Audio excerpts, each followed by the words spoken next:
Non nos gustaría vir a contar o que vamos a contar, pero o tema que xa non hai tanto, que tuvemos unha roda de prensa moi similar a esta e casi poderíamos repetila, coa gravidade que añade, que lle engade o paso do tempo, non? Pasan os meses e seguimos nunha situación moi similar. Seguimos tendo os problemas que tiñamos de acumulación de viño tinto, que non só aquí, é certo que é un problema a nivel mundial.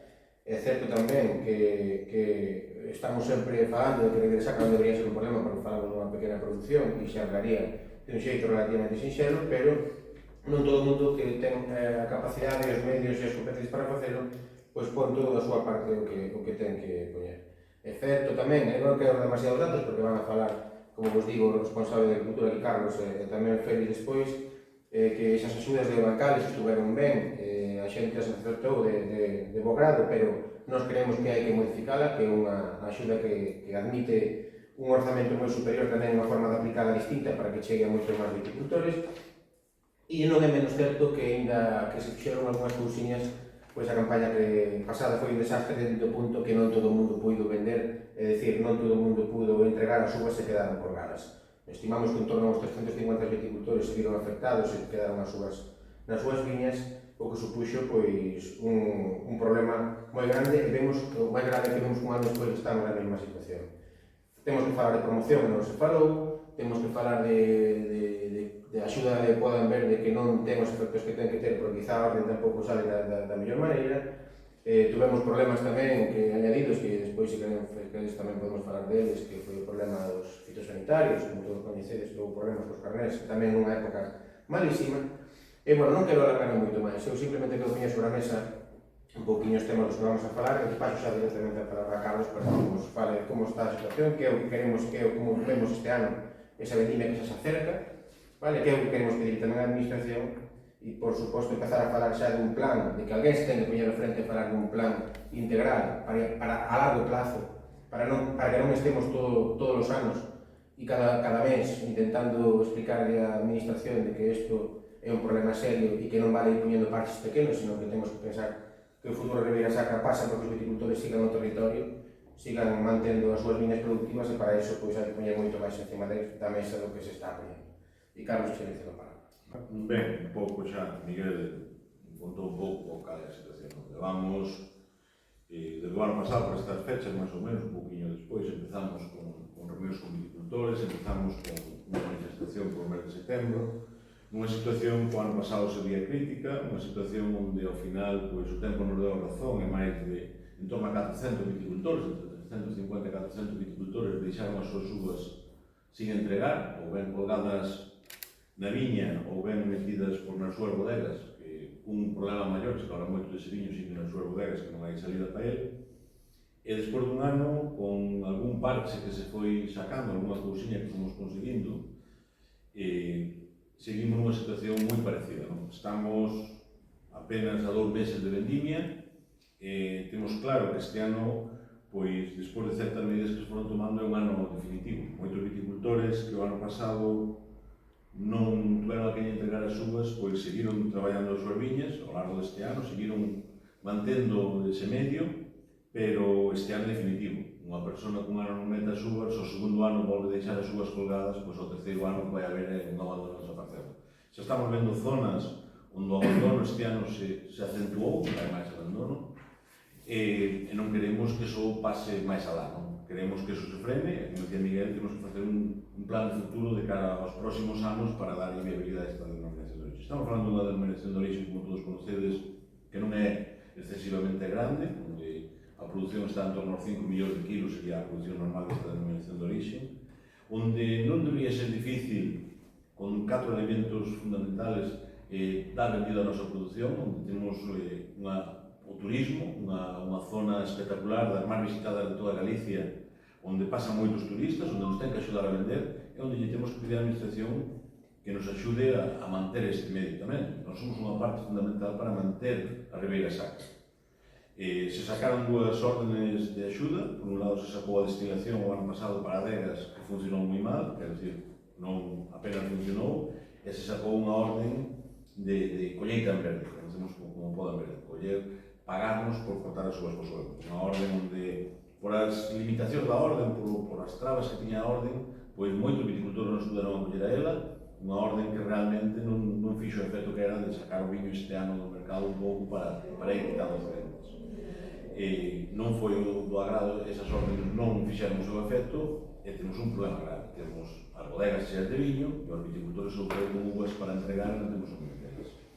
O que lle pedimos á administración desde un principio é que non se acabou de cumplir, era un plan especial, era un plan de promoción, un plan onde puderamos promocionar os nosos viños e dar salida aos viños que hai na bodega, que é o principal. O viticultor o que quere é vender as súas uvas a un precio que pode vivir dele. Non quere vivir dunha axuda de destilación ou dunha axuda de vendimia en verde. Entón, temos que traballar nesa línea. Temos que seguir traballando en sacar un plan promocional e liberar as nosas bodegas dos excedentes que temos, que é o primeiro problema que temos. Para que podan, no mes de setembro, pois, coller as súas viticultores e pagarles a un precio rendible para poder seguir co futuro da Ribeira Sacra. A maiores, o ano pasado se sacou unha orden para os bancales, se sacou das primeiras reunións que houve, a Xunta puxo encima da mesa unha orden para bancales, na cal nós hoxe pedimos que se volva a sacar, e que se, por decirlo de unha maneira, se faga de outra maneira, onde hai que primar máis o viticultor pequeno, onde hai que primar moito máis as primeiros metros, máis que a primar as grandes superficies. Porque é pois, unha axuda, non é unha gran axuda, pero é unha axuda que axuda a manter o medio ambiente. E despois, evidentemente, estamos a portas de que nos declaren pois, Patrimonio da Humanidade. Que nos declaren Patrimonio da Humanidade un paisaxe onde hai moitos viñedos, moitos viticultores cuidando esos viñedos, para que dentro dun ano ou dous sea todo monte, non sei se eso vai ser moi rentable ou non vai ser moi rentable. Eu creo que non sei se están calculando a importancia que ten un viticultor na Ribeira Sacra e a importancia que ten para manter ese medio. Por lo cual, necesitamos unha aportación maior e unha implicación maior por parte da administración neste sentido. Non? Necesitamos que a xente lle dimos unha salida ás uvas, que non, este ano sí que non pode dar unha uva colgada, porque senón sí que sería pois, o cierre de moitas explotacións, e darle unha viabilidade a esta explotación, esta denominación de origen, de cara aos próximos anos, para que a xente nova que xa está pode continuar, non teña que abandonar, e a xente nova que non está se pode incorporar como un medio de vida, con un plan de traballo e con un plan de futuro que garantice compra de uva, que garantice precio e que garantice rentabilidade. Temos que, desde a administración, ten que dar un paso máis, porque non está dando os pasos necesarios, e lle pedimos que dé un paso máis e se implique para que non nos quede pois xente abandonando, porque xa non somos moitos, este ano xa moita xente tuvo moitos problemas, e agora tuvemos unha reunión previa con viticultores e nos decían de xente que deixou por 20.000 kilos colgados na viña. Iso é moi triste, é moi grave, por lo cual non podemos permitir eso máis. Lle pedimos a Xunta ese paso adiante, lle pedimos un paso adiante pois, tamén ao propio Consello Regulador e todos da mão traballar viticultores, adegas, nós como organización, traballar nesa línea para que se recollen as uvas, teñan un precio xusto e non haxa problemas nesta línea. Con carácter previo á roda de prensa, tivemos unha sectorial de viño.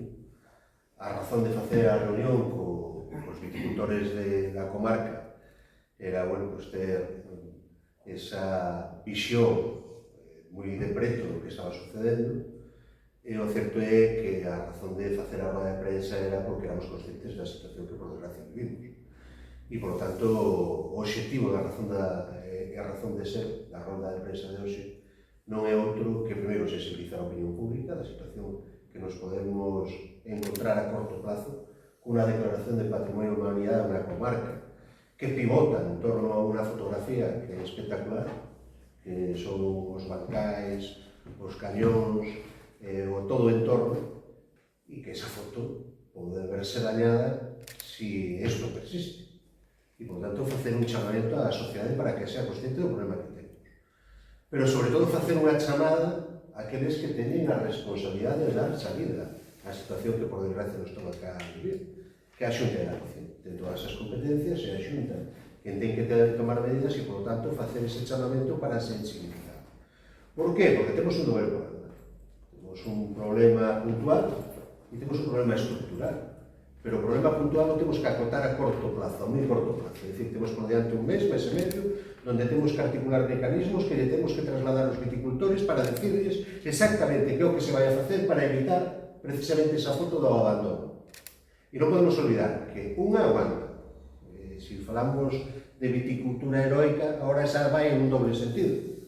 Heroica por como se fai a viticultura, como se fai aquí, e como se traballan as leiras, e heroica xa aquí por a resiliencia que deba demostrado o sector produtor, que aguantou o do ano pasado, o de anos pasados, anteriores, e desde logo que creo que o que toca ahora é tomar medidas. Un ano se pode aguantar, o segundo ano este sería o tiro de gracia de moitos viticultores.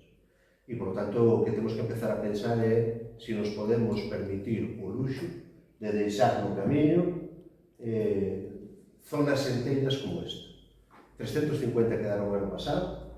É certo que se tomaron medidas dirixidas moi ben, non se sabe moi ben a que, porque a vendimia en verde, a destilación en crisis, non foron medidas acertadas, non tiveron a repercusión que tiñan. Hubo unha medida que foi o tema das xuros bancais, nos non pedimos xa só que se manteña, sino que se reorganice. Hai que ponderar, hai que primar os máis pequenos, porque senón non estamos facendo nada, sobre todo articular medidas e cartos para que isto sea realmente interesante e evitar esa situación. Esa é a primeira medida. Pero a segunda é necesariamente articular mecanismos para evitar vivir o do ano pasado. Non pode quedar ningún solo viticultor sin que se recolle alguna. E para iso, é dicir, non hai que poñer tantos cartos. O que hai que tomar é decisións e ver como se compensa e evita que suceda eso. Se reduce o rendimiento o ano pasado, ou esta campaña, pero o certo que queremos saber que controles vai a hacer se van facer desde ADO para que realmente eso sea efectivo. Queremos que se poñan mecanismos para evitar eso, e iso hai que articular as axudas públicas. Non hai outro mecanismo, agora a corto plazo, porque é a única fórmula de evitar que eso suceda e potenciar os produtores da Ribeira Sacra. Hai unha produción, é dicir, independentemente de que certo a situación e o contexto a nivel internacional de caídas do consumo tinto, que nadie nega e que todo o mundo ten claro, a produción de unha denominación de unha como a nosa, como a Ribeira Sacra, non pode ser un problema de comercialización. É dicir, hai que poñer arriba da mesa o que se comprometeron anteriormente para sacar os excedentes que están nas bodegas. E é potenciando con campañas de publicidade, se o que temos no noso país, en Galicia, son multitud de mecanismos para sacar ese viño, ir a un precio digno para os productores, en primeiro lugar, non só para as adegas. Pero segundo, é que hai que ligar as axudas das adegas a que se lle recolla o viño aos viticultores. É fundamental.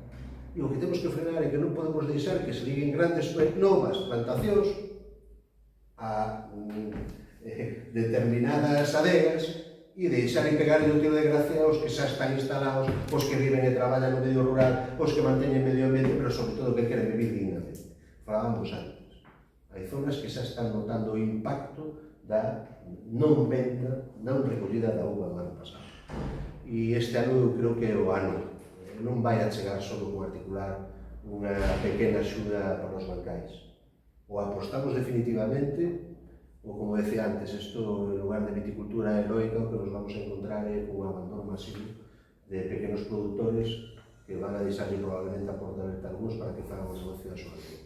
E iso é que temos que tratar de evitar. Por lo tanto, a chamada é a dúas bandas, vamos a sentarnos como responsables políticos da Consellería Rural, tuvemos algunha reunión, creemos que ahora que xa temos, ou vamos a ter nos próximos días, cal vai a ser a realidade da destilación en crisis, cal vai a ser a realidade que temos a da poda en verde. Creemos que hai que articular mecanismos, vamos a ver hasta onde chega, a sensibilidade do director xeral, ademais ten que ser, xa non digo maior, pero polo menos como sucedía en anos anteriores con outras zonas que viviron problemas parecidos e que se les dou solución.